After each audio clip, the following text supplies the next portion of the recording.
right, Greenleaf fans, the fifth day. What an episode. Like I said with the fourth day last week, this episode was just another reminder of how great the show can be and how sad it is that things are winding down. Now, first of all, make sure you subscribe, like the video, hit the bell notification icon, and follow me on social media. Links to everything are in the description below. And I was actually live tweeting during the back half of the episode because if you saw, long story short, I was watching the rerun from last week. It was about like 8:50 or something like that. It was around the time Bishop had seen Grace and was like, well, I got some barbecue in the car. Come on back to the house. Ride with me. And it was pretty funny because I just got the sudden urge for barbecue. And I haven't had fast food in, dang, I want to say about 4 or 5 days. And long story short, yeah, it was Thursday the last time I even had DoorDash. So I went up the street because it was like, you know what, it's cooled down outside. There's no traffic. So went to KFC. And I know I'm kind of, I want to explain. Went to KFC. Grubhub, way too expensive. So I decided to go to myself, spend that $18 on what I was getting. Come to forgot that usually it takes 10 minutes for their wings, especially if you go late at night. So I was in line. Well, I was parked to the side for a good 15 to 17 minutes. I'm mad at myself because if I had brought my iPod with me, I could have been watching the episode using the KFC Wi-Fi on Xfinity. So I missed the entire first half of the episode. So basically, when I started watching, when I got back to the apartment and got settled in, it was like 9:27. That was when AJ and Bishop were sitting at the table. And Bishop was telling AJ that, if you're open to learn about it, being a Christian and being, getting to know Jesus as an experiment, May had just came in after speaking with Tara. And then that's from that point to the very end is where I watched. However, the episode already had its rerun and I found it online. So I've watched the entire episode, except I didn't take notes because the episode is still kind of fresh in my mind. So if there's anything I missed, my bad. So I'm giving this episode a solid 9 out of 10. Honestly, I'd give it a 9.5 based on the cliffhanger alone. Yeah, 9.5 out of 10. Now, the episode starts off basically with Grace waking up Sophia for Sunday morning service. So basically, this episode takes place Sunday morning, where the last episode ended around Sunday evening. And, Sophia doesn't want to go. She had been up all night. Apparently, as it was explained later in the episode, the photos were taken off the internet. However, there was one guy at Hampton who followed Dante and screen grabbed the photo and circulated that around. So now everybody at the school knows about Sophia's tatas. And as Nikki said, rookie mistake, you put your face in the photo. So yeah, that ain't going to sit too well in the semester. So basically, Sophia spent the night dealing with a ton of messages, most likely blocking people rather than responding because, when you respond to a troll, then they're just going to keep trolling you. So, Grace doesn't know about this, which begs the question, why didn't Grace ask I know Grace was like, is everything okay? But she doesn't know what's going on. So it's like, if my child was like, I'm dealing with these girls from Hampton, and I'm like, the way she said it was kind of mean spirited, as in the messages she was receiving were bad. But I'll be asking the question, well, baby, what's wrong? It's like you were only there for like a couple of days and then you came back. What went on? So it's one of those situations where I feel Sophia is going to need more help. And Grace tells her, like, look, I know you don't want to go, but it will mean a lot to your grandmother. It's the last Sunday before Calvary's torn down. Come downstairs. So right before the beginning credits of the episode, we see her phone continuously going off. And then we come back from the credits, and thankfully she's actually there. Sophia's downstairs. We got AJ and Noah, and the tension rises because before everybody sat down for service, you had Jacob getting ready for the service, putting on his tie. Carissa comes over and asks if they really want to have the discussion with Zora after service that they're getting a divorce. And of course, they have their little back and forth. And honestly, I didn't think of it this way, but we know about Alexa and Tasha and what's her face, the person before Marisol, the one that Carissa caught Jacob with in the laundry room. I forgot how many times Jacob hooked up with these women. So it's like, okay, let's say hypothetically, and guys, if my numbers are wrong, just please bear with me. Let's say if he slept with all three of them 2 times, that'll be a total of 6 times, right? It's 3 women, 6 times having sex with them. If Carissa had sex with Fernando like 6 times, would that be even, or what? How would keep people in relationships, or even if you're single, how would you count that? It's like, well, I was with it's like a girl saying, I was with 5 different dudes, but we only hooked up once. Well, I only hooked up with one girl 5 times. So who's the worst person? But then you throw in the fact that, Jacob was involved with 3 different women, but he never brought any disease back. So I don't know. But in any case, the service starts and they're already snapping at each other. You got Carissa and Jacob, going back and forth. Then Bishop steps in, tells them both to pipe down, and May thanks Corinne and AJ for being there. And what she said was a really good message about a new beginning, because honestly, that really captures this season as a whole. It seems like the Greenleaf family's on the cusp of losing everything: the church, the house. They're starting, Grace and Noah are trying to start anew with AJ, and later on in the episode, AJ's telling Sophia about moving on. The new beginning, that is the upcoming eventual alleged divorce between Carissa and Jacob, and Zora dealing with that, and the list goes on. I mean, the list really does go on, and of course the new church. But after the service, my gosh, those waffles look delicious. And I actually like Noah in this episode. It's not that I disliked him in the previous episodes. I think maybe because Grace had been opening up to him a little bit more, that I really enjoyed the scene between the two. And I love how they're getting some food, and he jokes about the consecration service, and apparently that's where Grace lost her virginity. I actually loved that. Was a cute moment between the two. It didn't seem forced, like Noah was like, oh yeah, we're going to be a family. It's like they were just sharing an old memory together, and I actually like that a lot. And of course, like I mentioned before, Sophia talks to Zora about the whole photo situation. Corinne's getting update from her grandmother about what's been going on at the church. Charity is like, she's just over it.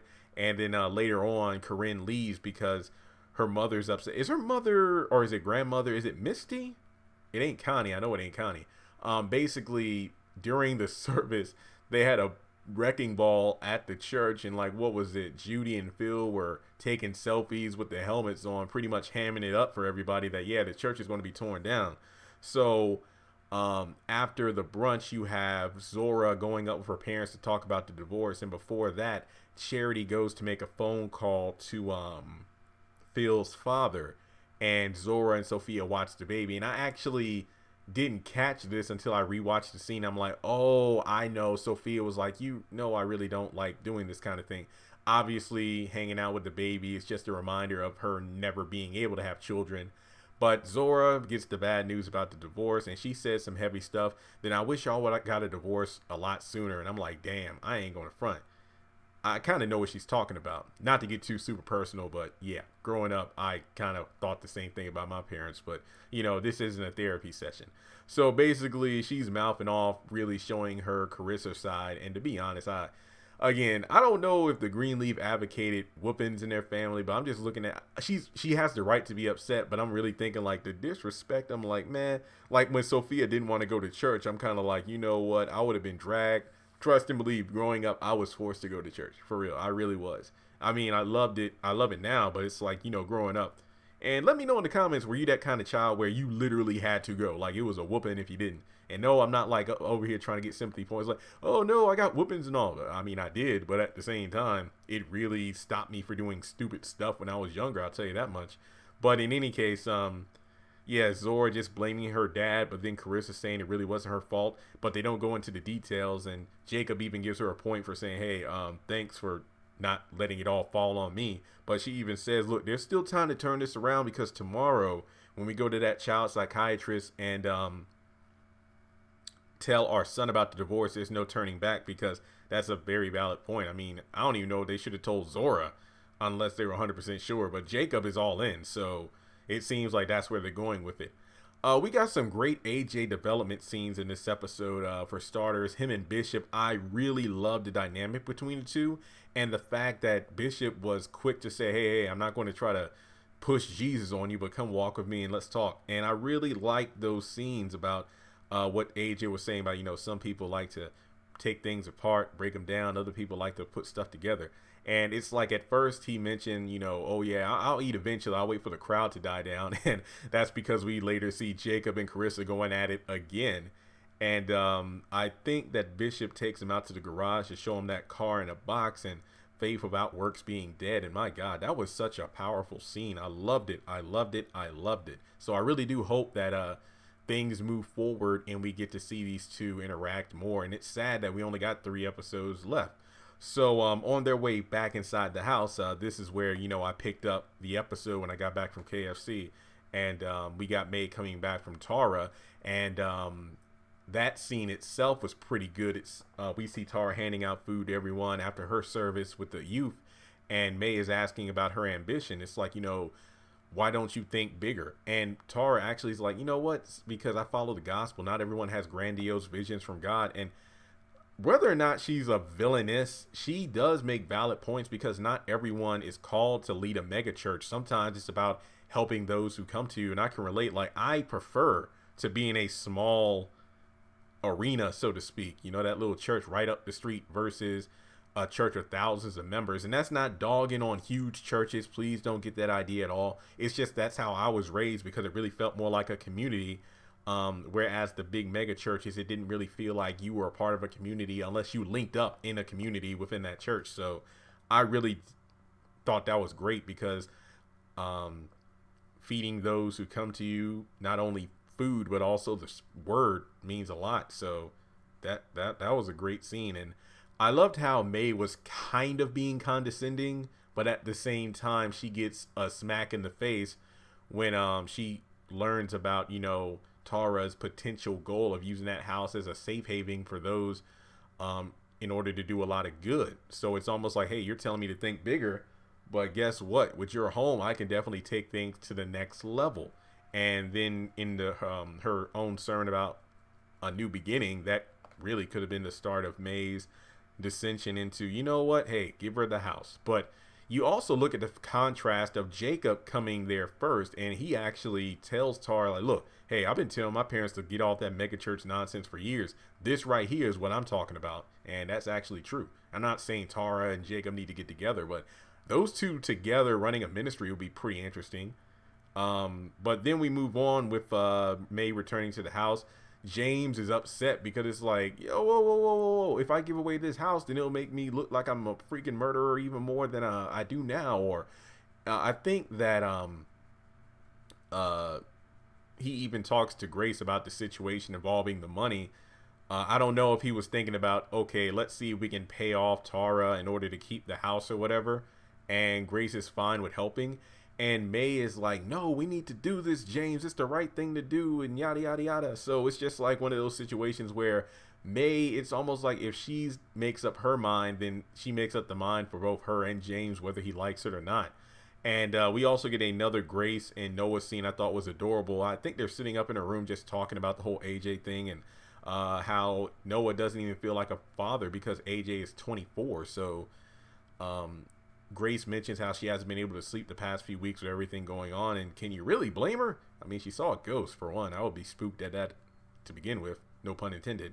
But he takes a pillow and is like, look, you need to rest. So I really did like that scene. She is knocked out for like an hour or so.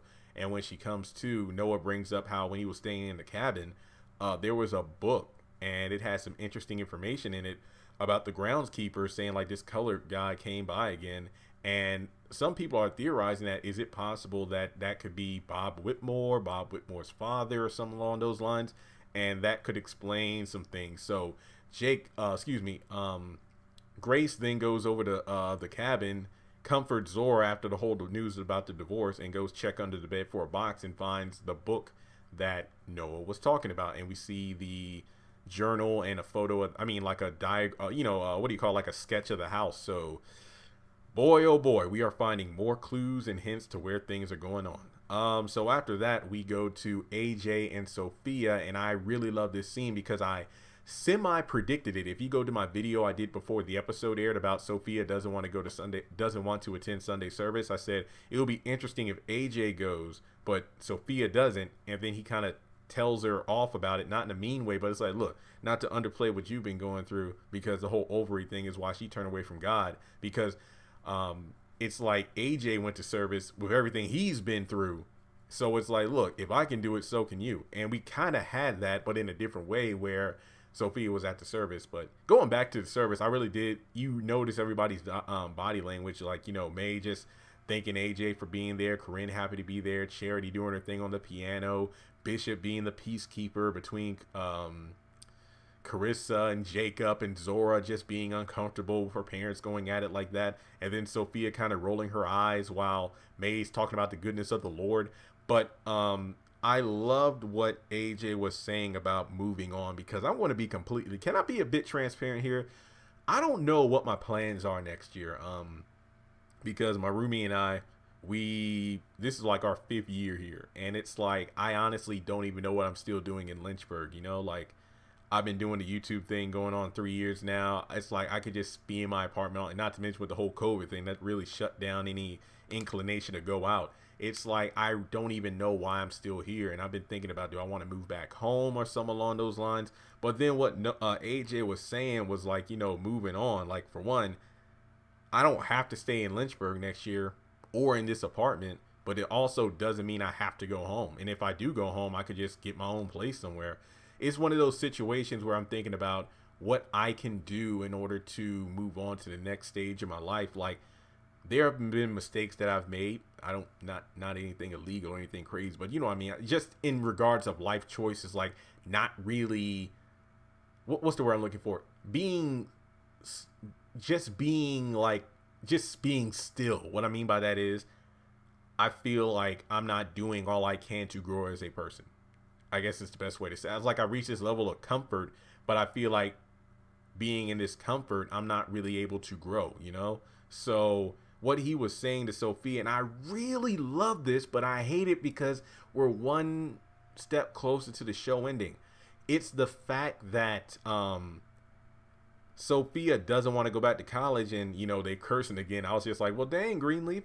Basically, Sophia and AJ was like, look, I know you want to stay here with me and Zora, but that, even if we all grew up together playing tag in the woods and everything like that, it doesn't matter, because we all need to get up and move on for our lives at some point. Like, look at your aunts and uncles and whatnot. They're still living home. People their age shouldn't still be living at home. They need to move out and do their own thing. So I really love that. So he's advocating for Sophia to deal with the whole situation at Hampton. No, it's not going to be fun. It's going to be tough, but at the same time, you got to get up and move on. So I really did like this brother-sister moment between the two, because this was a real reverse of Sophia being the one to tell AJ not to run away and to, run away from his problems, whereas AJ is telling Sophia to confront her problems by not running away, but moving out, basically moving on for life, and just, hey, you did some stuff that was messed up, but hey, you just got to move forward. So I really love the scene between the two. And hopefully I don't miss anything else, because like I said, I didn't take notes. But let's see.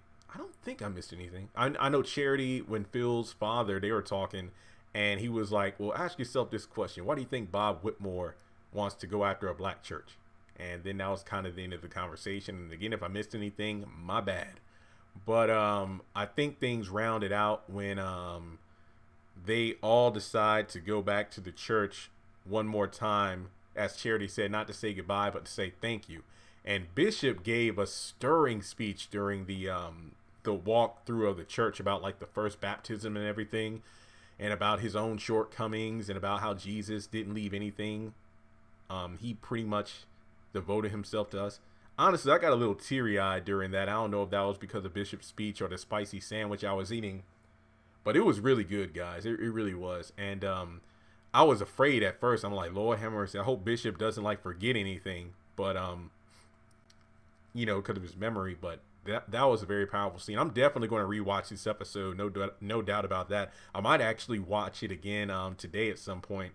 or at least later this week, after the 2-hour Oval event. But this was a very, very good episode that had me thinking about my own life and whatnot. And yeah, this was fantastic. So the episode ends, and I was, again, kind of like Bishop not remembering everything properly when he went to the church with his family. But we have Bishop and May going over to Tara's neck of the woods. I'm like, Lord, it's late at night. I hope they don't get shot or anything. But they knock on the door. Tara's like, oh, you're back already? And then Rochelle comes out. Oh, like I said, it's hard to get rid of a Greenleaf. And then we got a car pulling up, and I'm like, is that Basie? So Rochelle just walks by. A mysterious person who's driving a vehicle comes up, and we got Bishop and May looking at Tara like, basically you doing some foul stuff. So that's the end of the episode. 9.5 out of 10 for me. And don't worry, guys, you know me, discussion videos are on the way, but we have to realize, like, after this week, Greenleaf is the only show I'll be formally reviewing in terms of a show that's on the air. I will be doing my have and have not, and If Loving You Is Wrong recaps later this week, because I decided, and again, I know I keep pushing it back. It's been like almost 2 months since I said I would do it, but I feel like it would be proper to wait to post those reviews after I change the channel back to the haves and have nots review. So with that being said, what were some of your favorite moments of the episode? Did I miss anything in my review? Because like I said, I didn't take notes. Make sure you follow me, subscribe, all that good stuff. And if you'd like to donate to the channel, feel free to do so on PayPal, Cash App, or join Patreon for as little as $1 a month. Thanks so much for tuning in. I really do appreciate it. And I'll talk to you all next time.